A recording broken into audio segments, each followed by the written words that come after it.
My name is Gracie Wilson, and I am a nursing student at South Alabama. Scan the room.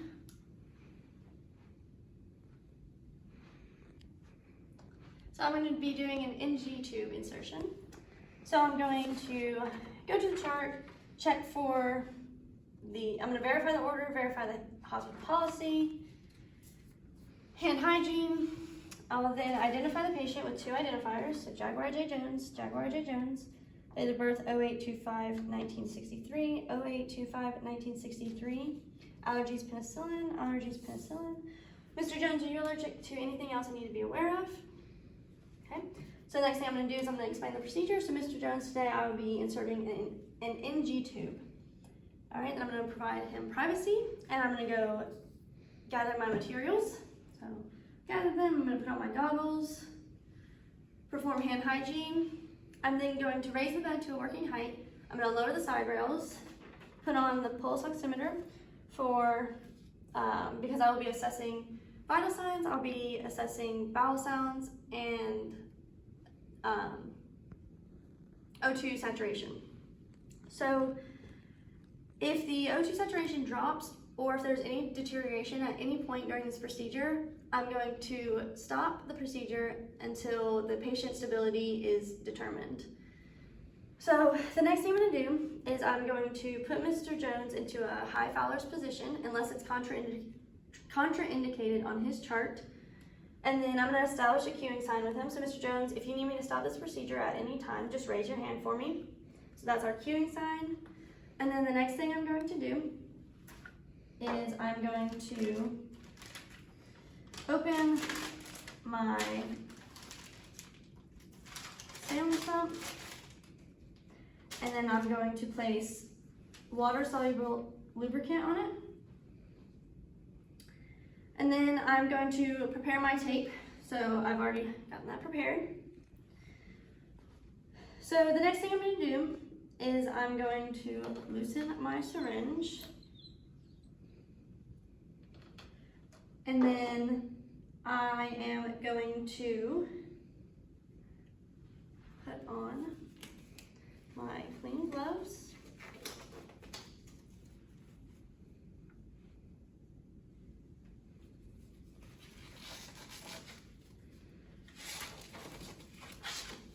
And I'm going to assess Mr. Jones, his nares for patency. So I'll get him to breathe normally, and I will occlude one nostril at a time to determine which nostril the NG tube will go in. So the next thing I'll do is I will clean the bridge of his nose with alcohol, and I will dry it.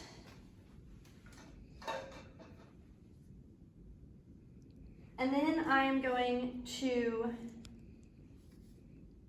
go ahead and measure the NG tube. So to do this, I'm going to place it on the tip of his nose, to his earlobe, and then from his earlobe down to his xiphoid process. And then I would do this, there would be nothing in the way, so I would not do this over close on a real patient. So I'm going to get my marker and place it on the tube.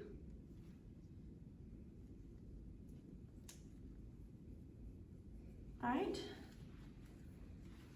so that's measured. And then I'm going to place a towel across his chest, a basin on his stomach, and have his water ready for him.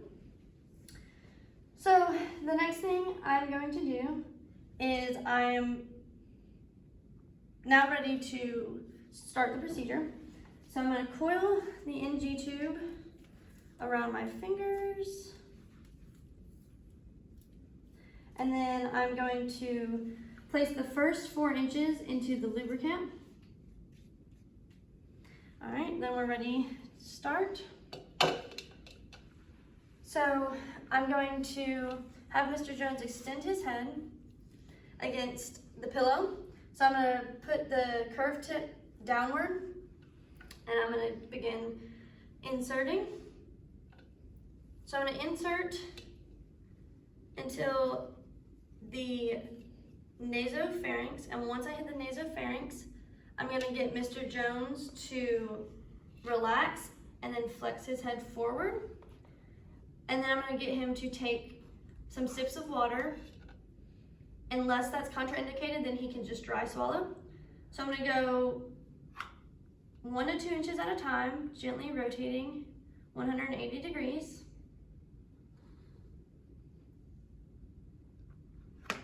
So I'm not going to force the tube in, and I'm not going to go against any resistance. So once I've gotten the tube all the way to the thing, the marker, I'm going to stop inserting. And one thing I'm going to note is if there is coughing, a decrease in O2 saturation, or respiratory distress at any point in this procedure, I'm going to withdraw the tube to the posterior nasopharynx and until his breathing becomes normal again, and then I'll get him to swallow, and then I'll resume the procedure. So I'm going to temporarily place this on his cheek. All right, so once that's placed, I am then ready to, I need to assess where the tube is. So the first thing I'm going to do is I'm going to look with the tongue blade and the pen light. All right, and then I'm going to hook up the syringe. So there are 3 ways to check to see the placement, the correct placement of the NG tube. So the first would be aspirating gastric contents. And then the next would be assessing the pH of those contents. And then the third would be getting an x-ray if that's ordered. So we've checked the placement. So now we're ready for the final taping. So I'm going to prep the nose with skin prep. Get my tape ready.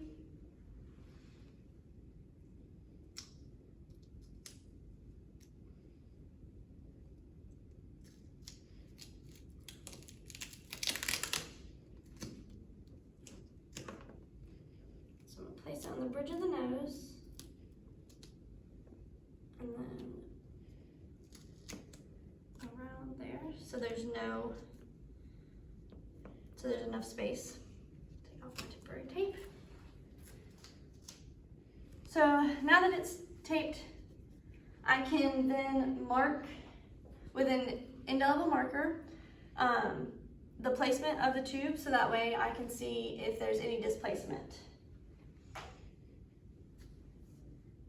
So the tube is taped.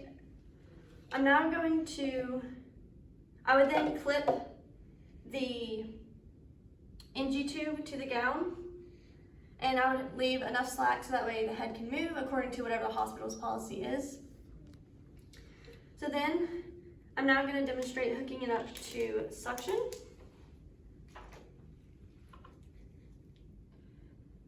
So to hook it up to suction, I would let the blue pigtail come out, and I would hook it up to the wall suction, and I would place the wall suction on low intermittent suctioning. And again, that would stay typically. And if I'm not using that, I would simply just cap it like this, but we're gonna leave it hooked up to suctioning. And this blue pigtail needs to stay above the level of the stomach. So again, hooked up to suctioning. So that concludes the procedure. So what I would do next is I would lower the head of the bed to 30 degrees, or no lower than 30 degrees. I would then lower the bed to the lowest position, raise the side rails, make sure the call light is in reach and that Mr. Jones is comfortable. I would then clean up my materials.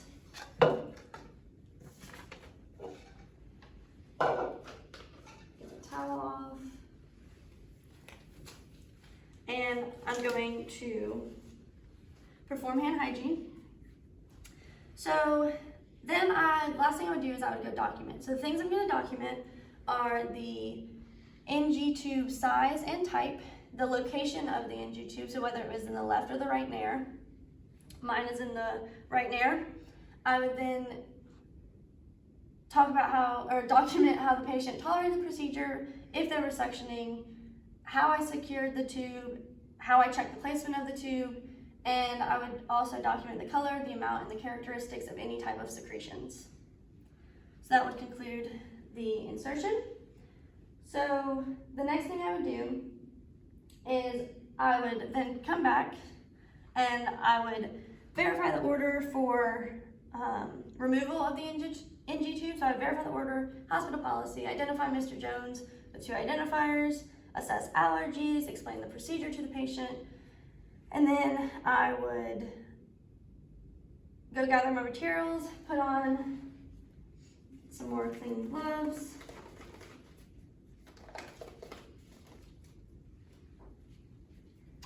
I would assess Mr. Jones's bowel sounds. I would, oh my goodness. I would unhook the suctioning. So suctioning's unhooked. I would place a towel down. Again, I would assess for bowel sounds, place them in the high fowlers if it's not contraindicated. And then I would unclip it from the gown. I would undo the tape here. And I'm going to tell Mr. Jones to take a deep breath and hold it. I'm going to kink the NG tube and just remove it.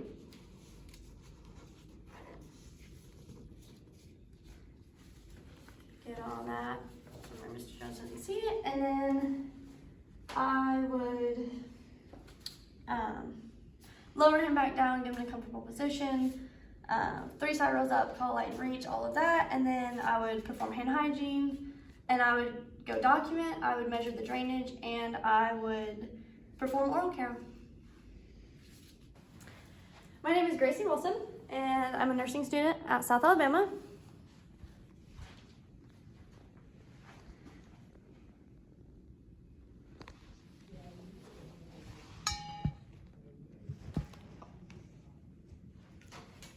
So I'm going to demonstrate how to measure an NG tube.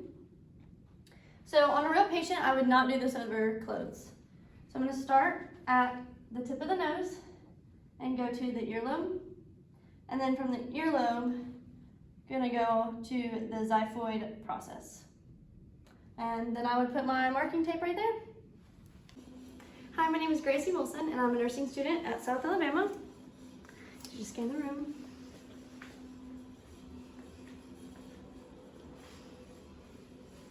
So today I will be doing an enema.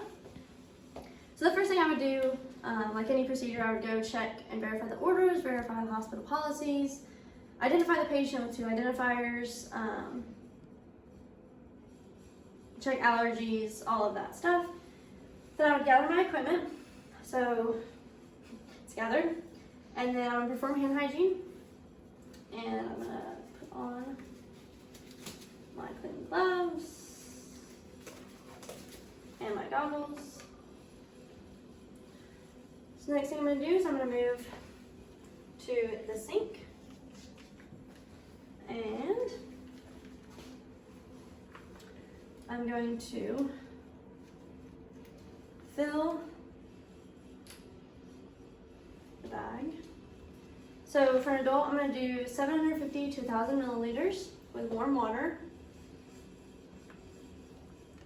I'm going to make sure it's clamped.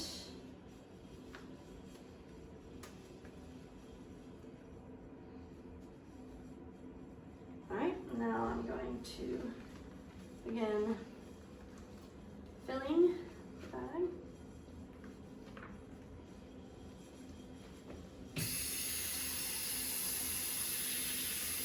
Making sure this is warm water.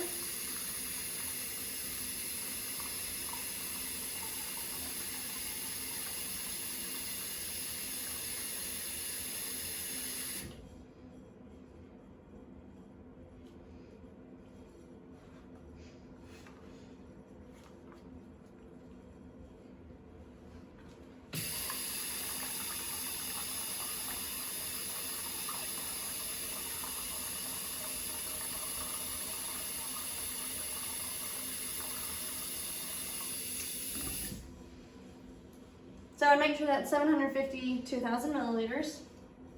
So the next thing I'm gonna do is I would add the soap, and I would gently agitate. This is a soap suds enema. All right. So then I'm going to prime the tubing. So I'm going to unclamp it for that, making sure.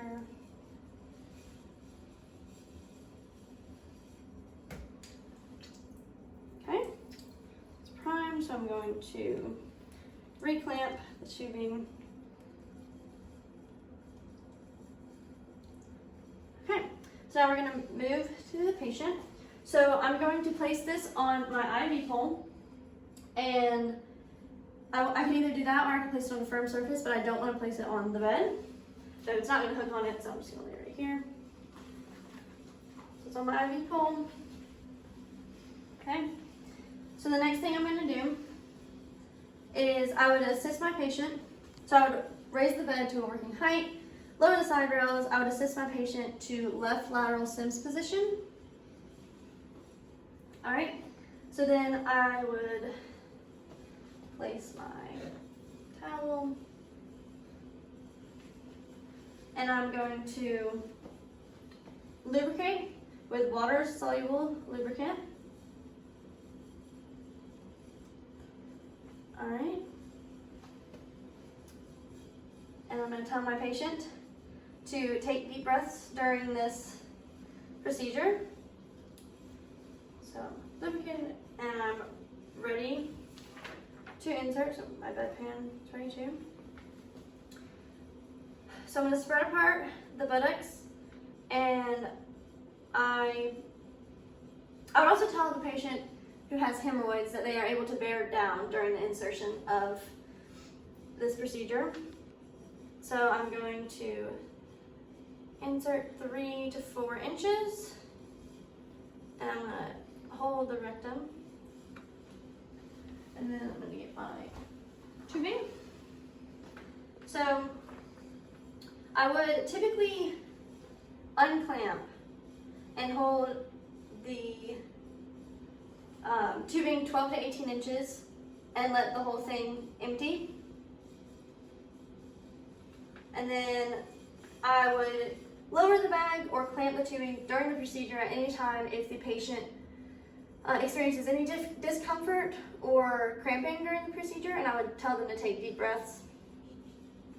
So then, again, I would unclamp it and let it empty. And as soon as the bag is empty, I would just withdraw and discard the alright, and then I would place the bedpan beneath the patient. So for this type of bedpan, I would have the bigger end underneath the patient's buttocks, and then I would place the smaller end, it would go towards the thighs. So I'd place that under them like that. It's hard with this diagram. So I would be under them, and I would encourage them to hold the enema solution for 10 to 15 minutes. And then I would come back.